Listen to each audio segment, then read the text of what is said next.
Hi friends, welcome back to the new video. మరి మన సుహాస్ గారిది ప్రసన్నవదనం మూవీ ఫైనల్ గా రిలీజ్ అయిపోయింది. మరి మూవీ ఎలా ఉంది, బాగుందా లేదా, చూడచ్చా లేదా అని చెప్పేసి కంప్లీట్ గా ఈ రివ్యూలో మాట్లాడుకుందాం. మరి దానికన్నా ముందు కొత్త మన ఛానల్ ని చూడడానికి వచ్చిన వాళ్ళు డెఫినెట్ గా ఈ వీడియోని లైక్ చేయండి, షేర్ చేయండి, మన ఛానల్ ని సబ్స్క్రైబ్ చేసుకుని బెల్ నోటిఫికేషన్ ఆల్ లో పెట్టుకోవడం అస్సలు అంటే అసలు మర్చిపోకండి. ఎందుకంటే మన ఛానల్లో మూవీకి సంబంధించిన అప్డేట్స్, కంటెంట్స్, మూవీకి సంబంధించిన రివ్యూస్ వస్తూనే ఉంటాయి కాబట్టి so subscribe to my channel guys and bell notification all లో పెట్టుకోవడం అస్సలు అంటే అసలు మర్చిపోకండి. మరి సింపుల్ గా మూవీ స్టోరీ అందరికీ అర్థమయ్యే విధంగా ఏపేసేయాలంటే మన హీరోకి ఒక ప్రాబ్లం అయితే ఉంటుంది అండ్ మన హీరో ఒక మర్డర్ కేసులో ఇరుక్కుంటాడు. మరి అక్కడి నుంచి బయట ఎలా పడ్డాడు, మరి మన హీరో తన ప్రాబ్లం ని ఎలా ఫేస్ చేశాడు అని చెప్పేసి ఇది అంతా మీరు థియేటర్ లో ఎక్స్పీరియన్స్ చేస్తారు. మరి movie first half second half విషయానికి వస్తే ఫస్ట్ హాఫ్ చాలా బాగుంటుంది సెకండ్ హాఫ్ తో కంపేర్ చేస్తే. మరి సెకండ్ హాఫ్ అంతా మిస్ఫైర్ అయిన ఫీలింగ్ కలుగుతుంది మూవీ చూసాక. కానీ మూవీలో ట్విస్ట్లు మాత్రం నెక్స్ట్ లెవెల్ లో ఉంటాయి. మరి క్లైమాక్స్ సీన్ మాత్రం అదిరిపోతుంది మూవీలో. కానీ మూవీ చూస్తున్నంత సేపు ట్విస్ట్లు కానీ లేదంటే స్టోరీ కానీ సింపుల్ గా అర్థమైపోతుంది. ఒకవేళ అలా అర్థం కానట్టు కనుక అయితే మూవీని మీరైతే చాలా బాగా ఎంజాయ్ చేస్తారు. మరి మూవీలో సాంగ్స్ విషయానికి వస్తే అంతలా సాంగ్స్ ఏముండే అని చెప్పేసి చెప్పాలి. మరి సుహాస్ గారి యాక్టింగ్ గురించి కొత్తగా మాట్లాడుకోవాల్సిన అవసరం అయితే లేదు.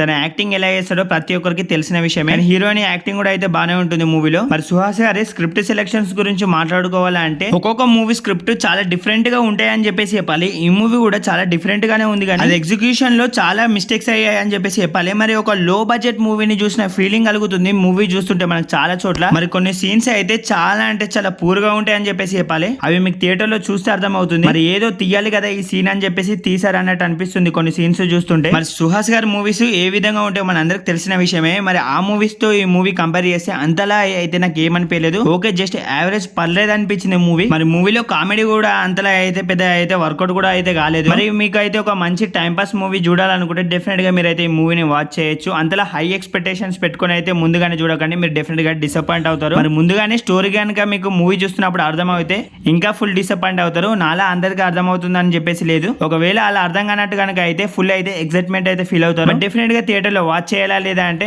ఓకే పర్లేదు అనిపించింది. మరి ఇప్పటికే మీరు కనుక ఈ మూవీని ఎంతమంది థియేటర్ లో చూసారో లేదో, ఎంతమందికి ఎలా అనిపించిందో కమెంట్ సెక్షన్ లో డెఫినెట్ గా కమెంట్ చేసి నాకు చెప్పడం మర్చిపోకండి. మరి దానికన్నా ముందు మన వీడియోని ఇంతవరకు చూస్తూ కూడా మన ఛానల్ ని సబ్స్క్రైబ్ చేయకుండా ఎవరైనా ఉంటే డెఫినెట్ గా మన ఛానల్ ని సబ్స్క్రైబ్ చేసుకుని డెఫినెట్ గా బెల్ నోటిఫికేషన్ ఆల్ లో పెట్టి కూడా అస్సలంటే అసలు మర్చిపోకండి. ఎందుకంటే నేను ఆల్రెడీ చెప్పాను కదా మన ఛానల్లో మూవీకి సంబంధించిన అప్డేట్స్, కంటెంట్స్, మూవీకి సంబంధించిన రివ్యూస్ కూడా వస్తాయని. సో ఖచ్చితంగా సబ్స్క్రైబ్ చేసుకొని బెల్ నోటిఫికేషన్ అయితే తప్పకుండా ఆల్ లో పెట్టుకోండి. మరి మీలో సుహాస్ గారి ఫ్యాన్స్ ఎవరైనా ఉంటే డెఫినెట్ గా కమెంట్ సెక్షన్ లో అది కూడా కమెంట్ చేయడం మర్చిపోకండి. చూద్దాం సుహాస్ గారి ఫ్యాన్స్ ఎంతమంది ఉన్నారో. మరి మూవీని చూడాలా వద్దా అని చెప్పేసి డౌట్ ఉన్న వాళ్ళకు డెఫినెట్ గా క్లియర్ గా అర్థమైందని చెప్పేసి నేను అనుకుంటున్నాను. ఓకే, మరి బాయ్ గైస్, మరిన్ని మంచి మూవీ అప్డేట్స్ తో, మూవీ రివ్యూస్ తో మళ్ళీ కలుద్దాం. మరి డెఫినెట్ గా కొత్త మన ఛానల్ ని చూసే వాళ్ళైతే సబ్స్క్రైబ్ చేసుకుని బెల్ నోటిఫికేషన్ అయితే ఆల్ లో పెట్టుకోండి. ఎందుకంటే మనం 10K కి చాలా అంటే చాలా దగ్గరలో అయితే ఉన్నాం. మరి డెఫినెట్ గా సబ్స్క్రైబ్ చేస్తారని కోరుకుంటూ మరి బాయ్ గైస్.